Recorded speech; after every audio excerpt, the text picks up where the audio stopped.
컴퓨터 고증 고고싱 컴퓨터에 16년째 컴파니 인생을 하고 있는 고싱형입니다. 오늘은 우람한 친구들을 일단 우리나라에 지금 정식적으로 유통되는 게 딱 2개밖에 없는 이런 걸 내가 또 만져볼 때가 있어요.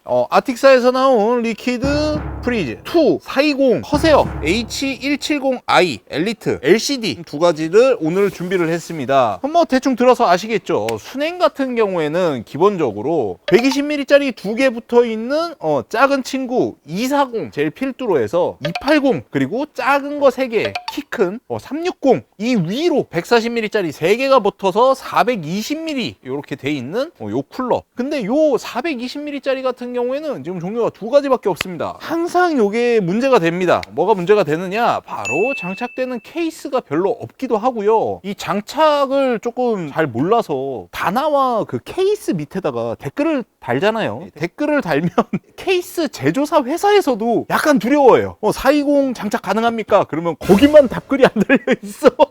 일단 저희가 조사를 조금 하긴 했는데 텐텍스 N2 프로 시리즈 요 제품이랑요 DS5000 그 얼마 전에 제가 올렸던 DS 그 2000 그 다음 버전, 야 이게 또 나오네. 프랙탈 디자인 메쉬파이 2 제품에도 장착이 가능은 하고요. S라지에는 제가 요거는 직접 장착을 해봤습니다. 마이크로닉스 창 아시죠? 창 그 앞에 이렇게 문풍지저처럼 돼 있는 그 디자인, 제가 말씀드렸던 제품들 중에 프랙탈 디자인 메쉬파이 2 제품과 창 같은 경우에는 메인보드 상단 방열판 사이즈나 그 메모리가 그 아시죠? 이렇게 왕관같이 막 이만한 거, 그 친구들 아틱 420이랑은 약간 호환 관계를 조금 보셔야 됩니다. 조금 참고하셔서. 근데 이게 진짜 그만큼 가격대가 많이 저렴하다 보니까 아무래도 생각이 조금 많아질 것 같아요. 커세어 7000D 시리즈도 당연히 이 커세어랑은 호환성이 굉장히 좋은 걸로 이렇게 나와 있습니다. 인텔 13세대 쪽으로 넘어가지고 여기에서 나오는 i9 제품들 같은 경우에는 360으로 이제 발열량을 잡지 못하게 발열량이 굉장히 많이 나는 그런 성능을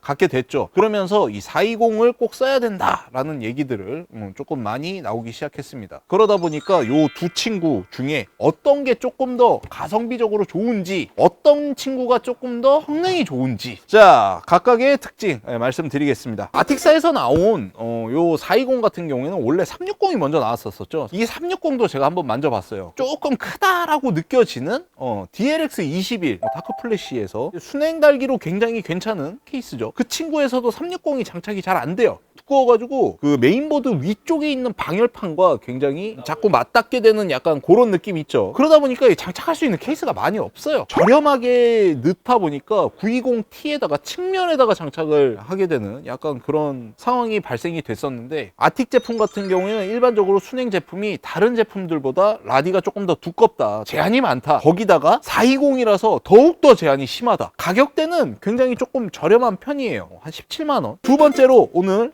커세어 H150i LCD는 나온 지 얼마 안 됐어요. LCD 제품이 나오자마자 다들 난리가 났죠. 커세어 유저분들이 LCD 있는 걸 이제 와서 내면 어떡하냐, 출시할 때 같이 냈었어야지. 그랬더니 커세어에서 워워워 진정들해. LCD만 따로 팔기도 해. 딱 LCD도 함께 제공을 해주는, LCD만 판매를 하는 이 친구 같은 경우에는 가격이 아까 17만 원이었나? 420의 라디를 갖고 있지만 이 친구도 역시 장착이 그렇게 원활하지 않다는 점. LCD가 없는 버전 같은 경우는 가격대가 30만 원대에서 오르락 내리락 하더라고요. 가격대로 따지고 봤을 때는 아틱이 조금 더 승리이긴 한데 과연 성능이 어떨지 어느 정도 비교군을 두기 위해 3열 순행 중에 그나마 지금 현재 가장 정평이 나 있는 디쿨 LS720을 함께 사용했습니다. 이 순행도 3열 치고는 앞뒤로 라디 길이가 다른 쿨러보다 좀 더 길어서 케이스에 제약이 약간 있는 쿨러이긴 한데, 여튼 각 벤치에 사용된 제품은 이러하고요. 각각의 변수는 케이스는 오픈 테스트로 테스트했기 때문에 좀 저렴한 케이스 같은 경우에는 수치가 조금 변할 수도 있을 것 같고, 써멀 그리스는 각 제품에 포함된 써멀로 사용을 했습니다. 아무래도 CPU 쿨러는 변화되게 되는 CPU 성능이 중요하겠죠. 각 CPU 사용 코어 구간당으로 볼 수 있는 건데 보시기 쉽지 않죠. 그래서 그래프로 준비했습니다. 성능의 차이는 오차 범위 내로 큰 성능 차이는 없었습니다.